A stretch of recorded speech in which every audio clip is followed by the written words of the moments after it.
Constitutional provisions of president. Article 52 सबसे पहले start होता है, जिसमें प्रेसिडेंट के बारे में बताया गया है। Article 53 executive power of president. Article 54 election of president. Article 55 manner of elections, किस तरीके से इलेक्शन होंगे प्रेसिडेंट के। Article 56 term of office. Article 57 eligibility for री election. Article 58 qualification for election.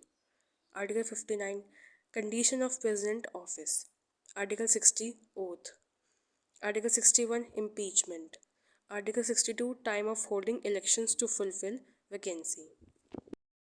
तो सबसे पहले हम आते हैं एलिजिबिलिटी क्या है प्रेसिडेंट बनने के लिए। सबसे पहली एलिजिबिलिटी या पॉइंट ये है कि आप इंडियन सिटीज़न होने चाहिए, और दूसरी बात कि आप 35 ईयर्स ओल्ड होने चाहिए, उसके अबव होने चाहिए।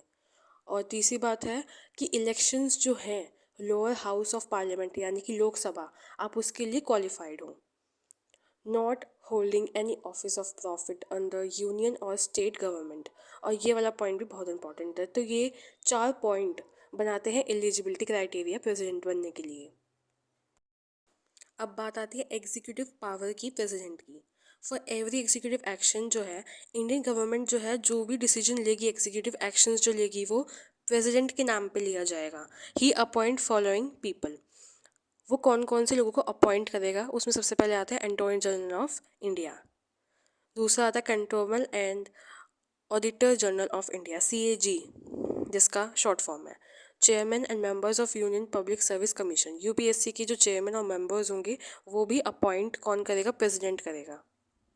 फाइनेंस कमीशन जो है इंडिया का, उसके चेयरमैन और मेंबर्स वो भी प्रेसिडेंट ही अपॉइंट करता है। National commission of SC, national commission of STs and national commission of OBC, ये तीनों को भी प्रेसिडेंट ही अपॉइंट करेगा।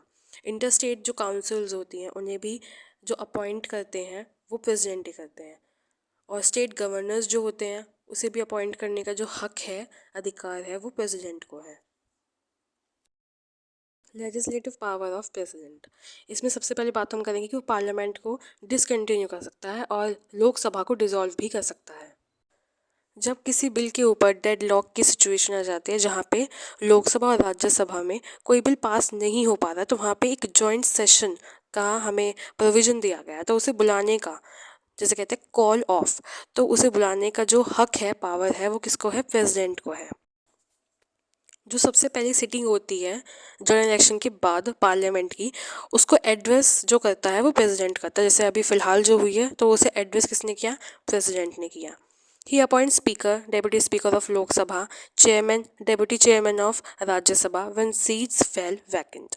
जब सीट खाली हो जाती है तो स्पीकर और डेप्यूटी स्पीकर जो लोकसभा के होते हैं उन्हें अपॉइंट करने का अधिकार प्रेसिडेंट को होता है। चेयरमैन और डेप्यूटी चेयरमैन जो होते हैं राज्यसभा के, वो भी अपॉइंट कौन करता है, प्रेसिडेंट करता है। He also nominate 12 members of Rajya Sabha. He consult election commission of India on question of disqualification of MPs।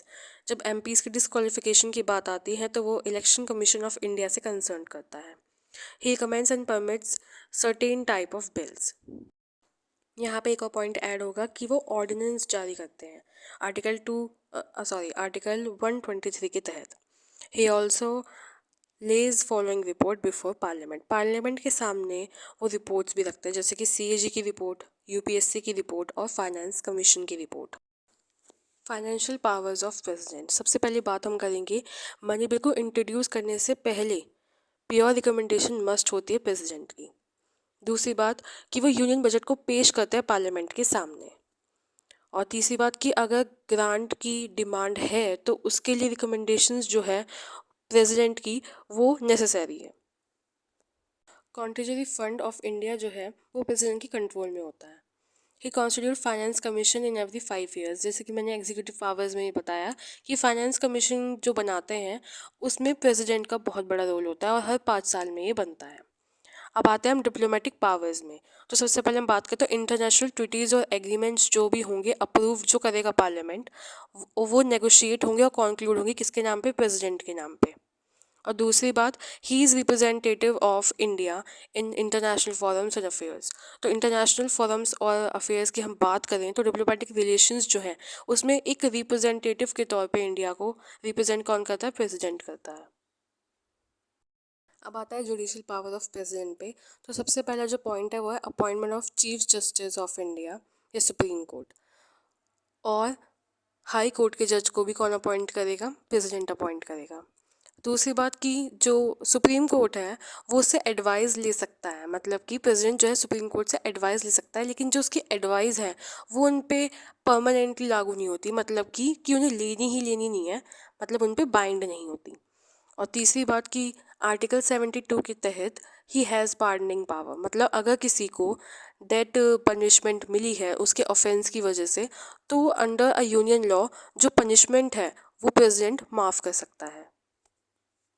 अब आता है विटो पावर ऑफ प्रेसिडेंट पे।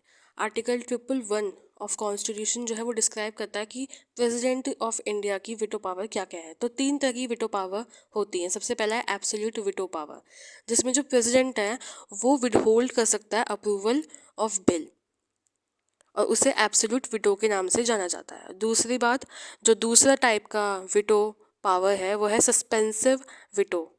The power of president to return bill to parliament with or without consideration is called suspensive veto। मतलब कि किसी particular bill जो है उसको वापस कर देना पार्लियामेंट को, और ये मतलब उसे कंसिडरेशन ना देना या देना, उसके साथ भी वापस कर सकता है प्रेसिडेंट। शॉर्ट फॉर्म में कहे तो वापस बिल को कर देना और ये भी ना बताना कि वो कंसिडरेशन हो गया है उसका कंसिडर या फिर नहीं हुआ है, उसे बोलते हैं सस्पेंसिव में, मतलब वापस लौटा देना बिना कुछ कहे। और तीसरा आता है पॉकेट विडो। पॉकेट विडो का मतलब होता है कि प्रेसिडेंट के पास पावर है to not act upon bill, मतलब कि वो बिल पे एक्ट ही नहीं करेगा, उसे हम कहते हैं पॉकेट विडो। मतलब कि ना तो उसने रिजेक्ट किया और ना ही उसने रिटर्न करा बिल को तो कंसिडरेशन के लिए, तो इसे बोलते हैं पॉकेट विडो।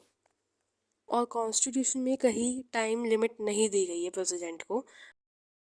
अब हम आते हैं इमरजेंसी पावर ऑफ प्रेसिडेंट की। सबसे पहले 3 तरीके की इमरजेंसी होती है, जिसमें सबसे पहले है नेशनल इमरजेंसी, जो कि आर्टिकल 352 में बताया गया है।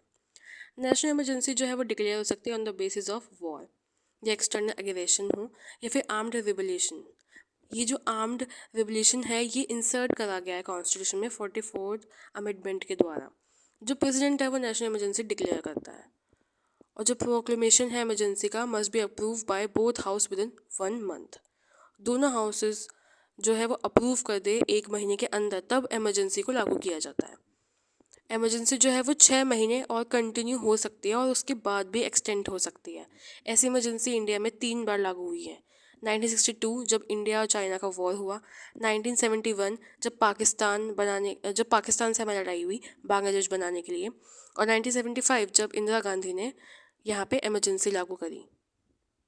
और दूसरी इमरजेंसी जो है वो कॉन्स्टिट्यूशनल या स्टेट इमरजेंसी के नाम से जानी जाती है, जिसमें जो प्रेसिडेंट है वो अनप्रॉपर फंक्शनिंग ऑफ कॉन्स्टिट्यूशन की वजह से, स्टेट्स में जो अनप्रॉपर फंक्शनिंग होती है कॉन्स्टिट्यूशन की, उसकी वजह से वहाँ पे इमरजेंसी डिक्लेयर करता है। इसे हम प्रेसिडेंट रूल के नाम से भी जाना जाता है।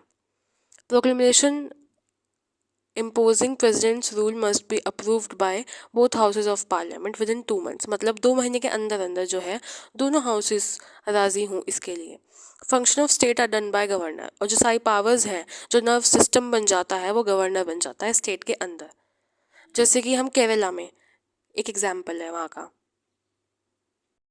फाइनेंशियल इमरजेंसी, जो प्रेसिडेंट है तब डिक्लेयर करेगा जब एक सिचुएशन हो फाइनेंशियल अनस्टेबिलिटी की कंट्री के अंदर, और दोनों हाउसेस जो है अप्रूव करें इसको विद इन 2 मंथ्स। और यहाँ पे जो फाइनेंशियल मैटर्स होते हैं स्टेट्स के, वहाँ पे यूनियन का कंट्रोल हो जाता है, और यहाँ पे सैलरीज में रिडक्शन भी देखा जा सकता है, अलाउंसेस में जो गवर्नमेंट एम्प्लॉयज़ हैं उनके। ये टाइप की इमरजेंसी अब तक नहीं लगी है इंडिया में। अब यहाँ पे बात आती है कि प्रेसिडेंट का जो ऑफिस है वो क्या खाली हो सकता है। यहाँ पे 5 ऐसे सिचुएशन है जहाँ पे वो खाली हो सकता है। जैसे कि सबसे पहला जो है, जो प्रेसिडेंट ऑफ इंडिया है वो अपना 5 ईयर्स कंप्लीट कर ले अपने ऑफिस में। दूसरी बात, या फिर वो रेजिग्नेशन साइन कर ले और दे दे किसको? वाइस प्रेसिडेंट ऑफ इंडिया को। या तीसरा, जब लोकसभा या राज्यसभा में से कोई इम्पीचमेंट चार्जेस लगाए और वो स्टैंड वैलिड हों और वो उन्हें हटा दिया जाता है। If he dies in the office, अगर वो बाय चांस उनकी मृत्यु हो जाती है, या फिर अगर सुप्रीम कोर्ट जो है उनके इलेक्शन को इनवैलिड डिक्लेयर कर देता है, तब जो प्रेसिडेंट का ऑफिस है वो खाली हो सकता है। अब हम इम्पीचमेंट की बात करते हैं प्रेसिडेंट की। तो इम्पीचमेंट जो है सिर्फ एक ही कंडीशन पे हो सकता है, वॉयलेशन ऑफ कॉन्स्टिट्यूशन। जब प्रेसिडेंट जो है वो वॉयलेट करे कॉन्स्टिट्यूशन को। तो सबसे पहले इसमें एक जो पॉइंट आता है वो स्टार्टिंग होती है जब कोई राज्यसभा या लोकसभा में से इनिशिएट करता है इम्पीचमेंट चार्ज प्रेसिडेंट पर। तो जैसे कि फॉर एग्जांपल अगर लोकसभा ने इनिशिएट किया है इम्पीचमेंट चार्ज, तो फिर लोकसभा जो है वो इम्पीचमेंट चार्जेस को 2/3 मेजॉरिटी से पास करेगी और राज्यसभा को भेजेगी। फिर राज्यसभा जो उस पर इन्वेस्टिगेट करेगा उसके चार्जेस पर, और फिर अगर राज्यसभा एग्री करता है चार्जेस पर तो उसे भी 2/3 मेजॉरिटी के साथ पास होना पड़ेगा, और फिर प्रेसिडेंट जो है वो रिमूव हो जाएंगे। लेकिन इसके साथ साथ कुछ और शर्तें भी होती, कंडीशंस भी होती जो फुलफिल होनी ज़रूरी है। जैसे कि जो इम्पीचमेंट चार्ज है वो साइन होना चाहिए 1/4 ऑफ मेंबर्स ऑफ लोकसभा, क्योंकि उसने इनिशिएट करा है तो स्टार्टिंग वहीं से ही होगी। और 14 डेज नोटिस पहले हो जाएगा जो कि प्रेसिडेंट को देना होता है। Lok Sabha after signing charges passes them to Rajya Sabha for investigation, जैसे कि मैंने अभी प्रोसेस में बताया। While Rajya Sabha is investigating charges, जो प्रेसिडेंट है उनके पास राइट है कि वो प्रोसीजर में इन्वॉल्व हों या वहाँ पे बैठ सके जब इम्पीचमेंट चार्जेस लग रहे हों। तो ये था पूरा प्रोसेस इम्पीचमेंट का। थैंक यू यहाँ तक वीडियो देखने के लिए।